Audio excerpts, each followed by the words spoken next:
आपको संसद में नेशनल और एंटी नेशनल का डिफिनीशन करने के लिए नहीं भेजा है इस देश की जनता ने। शिक्षा मंत्री को भेजा है शिक्षा की नीति बनाने के लिए, और प्रधानमंत्री को भेजा है इस देश का विकास करने के लिए, संविधान को मजबूत करने के लिए, लोकतंत्र को आगे बढ़ाने के लिए भेजा है, ना कि आप लोकतंत्र को लोकतांत्रिक संस्थाओं में बैठ करके कमजोर करें, इसलिए आपको भेजा गया। ये कैसा समाज हम बना रहे हैं, ये कैसा मुल्क हम बना रहे हैं। कहा जा रहा है कि विद्यार्थी लोग अननेसेसरी मोदी जी के खिलाफ बोल रहे हैं। क्यों बोलेंगे मोदी जी आपके खिलाफ? आपसे कोई व्यक्तिगत दुश्मनी नहीं है। मैं मानता हूं कि आप भी एक गरीब परिवार से चल करके प्रधानमंत्री देश के बने हैं। हम भी तो उसी गरीब की बात करते हैं, उसी के हक और अधिकार की बात करते हैं। आप हमारा हक और अधिकार दे दीजिए, आपसे हमारा कोई झगड़ा नहीं है। 15 लाख रुपए हमारे अकाउंट में भेज दीजिए।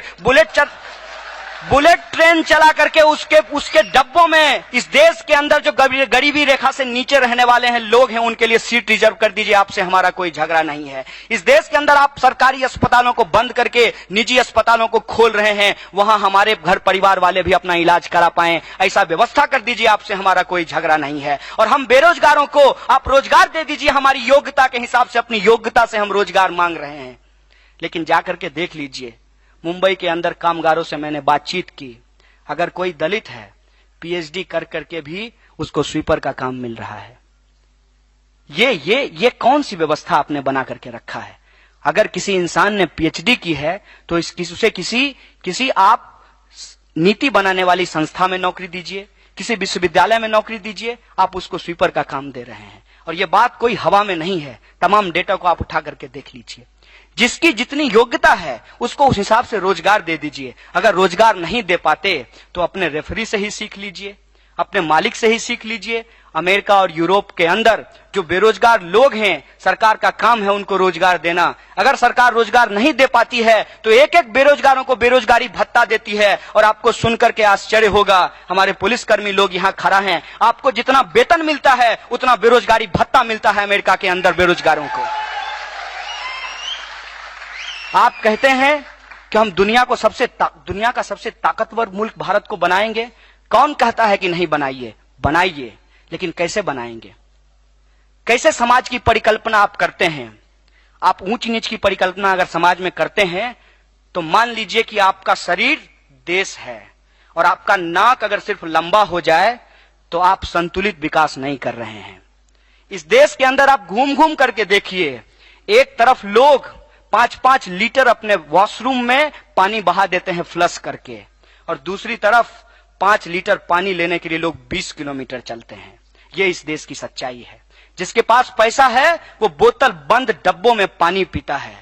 जिसके पास पैसा है वो सील बंद डिग्री खरीद सकता है। जिसके पास पैसा है वो तमाम तरीके की सुविधाओं को ले सकता है, चाहे वो शिक्षा हो, चाहे वो स्वास्थ्य हो। लेकिन जिसके पास पैसा नहीं है वो इंसान होते हुए भी इंसान नहीं है। ये स्थिति इस देश के अंदर बना दी गई है। अगर हम इसकी बात करते हैं तब आप कहते हैं कि आप एंटी नेशनल बात कर रहे हैं। अगर देश के लोगों के हक और अधिकार की बात करना एंटी नेशनल है तो आप कौन सा नेशन बनाना चाहते हैं? इसका मतलब यह है कि एक आप ऐसा नेशन बनाने की कल्पना रखते हैं जिसमें लोगों के लिए कोई जगह नहीं होगी। इसीलिए आज शिक्षा को बेचा जा रहा है। और शिक्षा अगर बिकेगी तो क्या होगा? आप सब में से बहुत सारे लोग मोबाइल इस्तेमाल करते हैं। जिसके पास जितना औकात होता है उतने का मोबाइल खरीदता है, और जितना पैसा होता है उतने का रिचार्ज कराता है।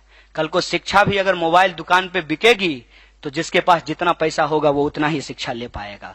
तो हमारे संवैधानिक अधिकार का क्या होगा? हमारे लोकतांत्रिक अधिकार का क्या होगा? ये सवाल हम पूछना चाहते हैं। अगर रिचार्ज के हिसाब से आप शिक्षा का कूपन हमको बेचेंगे तो हम नहीं खरीदेंगे, और हम अंगूठा नहीं दबाने जाएंगे आपके कमल के बटन पे, आपके हाथ के बटन पे, या आपका कोई भी चुनाव चिन्ह हो उस पे बटन दबाने नहीं जाएंगे। उस अंगूठे से हम इस देश के अंदर एक सवाल खड़ा करेंगे कि ये अंगूठा सिर्फ बटन दबाने के लिए नहीं है। ये अंगूठा अपने हक और अधिकार के लिए जो हाथ उठता है, जो मुट्ठी तंती है, उसको बनाने के लिए भी हम इस्तेमाल कर सकते हैं। उस संघर्ष को भी हम आगे बढ़ा सकते हैं। ये बात मैं आपसे कहना चाहता हूं।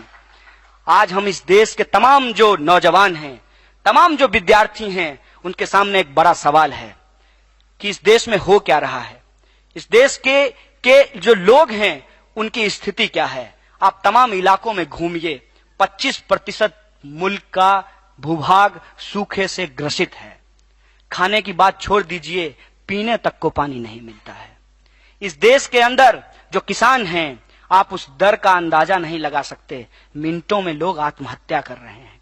इस देश के अंदर पल पल दलितों, अल्पसंख्यकों और महिलाओं के ऊपर अत्याचार हो रहा है। इस देश के अंदर अगर आप आदिवासियों के हक की बात करेंगे तो आपको नक्सली बता दिया जाएगा, और अगर आप अपने हक की बात करेंगे तो आपको पुलिस का इन्फॉर्मर बता दिया जाएगा। अगर आप आदिवासी की बात कीजिए तो इनके पास एक स्टिकर है, वो नक्सली आपके पीठ पे चिपका देंगे। अगर आप दलितों के हक की बात कीजिए तो वह स्टिकर नक्सली से बदल करके कास्टिस्ट हो जाता है, उसके ऊपर चिपका दिया जाएगा। अगर आप सबकी बात करेंगे तो वो स्टिकर कास्टिस्ट से बदल करके एंटी नेशनल होता है, जो आपके पीठ के ऊपर चिपका दिया जाएगा। तो ये जो स्टिकर खेलते हैं, इनको मैं बता देना चाहता हूं कि स्टिकर से देश नहीं चलता, स्ट्रेटजी से देश चलता है। आप स्टिकर बेचिए, हम आपके खिलाफ स्ट्रेटजी बना रहे हैं। इस देश को बचाने के लिए स्ट्रेटजी बना रहे हैं। इस देश के अंदर जो एक एक लोग हैं, उनके हक और अधिकार के लिए स्ट्रेटजी बना रहे हैं, और यह स्ट्रेटजी बन करके रहेगा।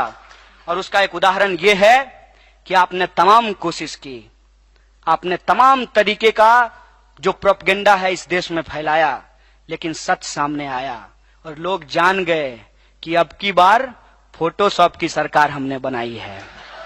और फोटोशॉप का सच लोग जानने लगे, नकली वीडियो का लोग सच जानने लगे। इसीलिए इनको लगा कि जो आलाप हमने आलापा था, जो राग हमने छेड़ा था, वो पूरी तरीके से उत्तर प्रदेश चुनाव आने से पहले ही फेल हो गया है।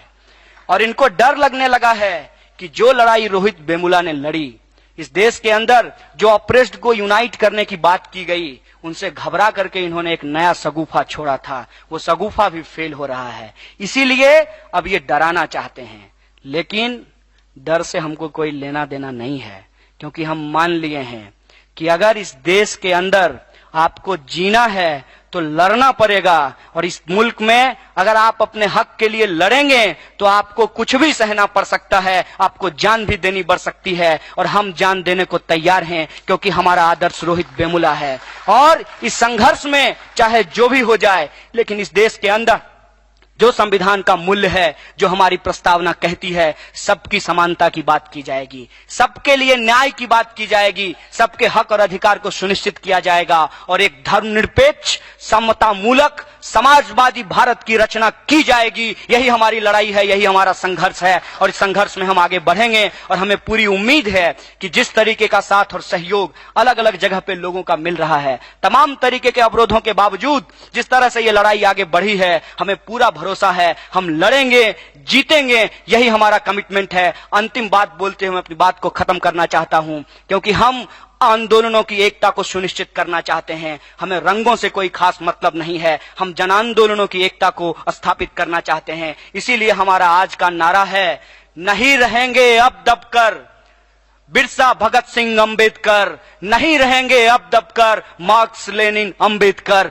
नहीं रहेंगे अब दबकर फूले बिरसा अंबेडकर, फूले पेरियार अंबेडकर। इनकलाब जिंदाबाद। जय भीम, लाल सलाम।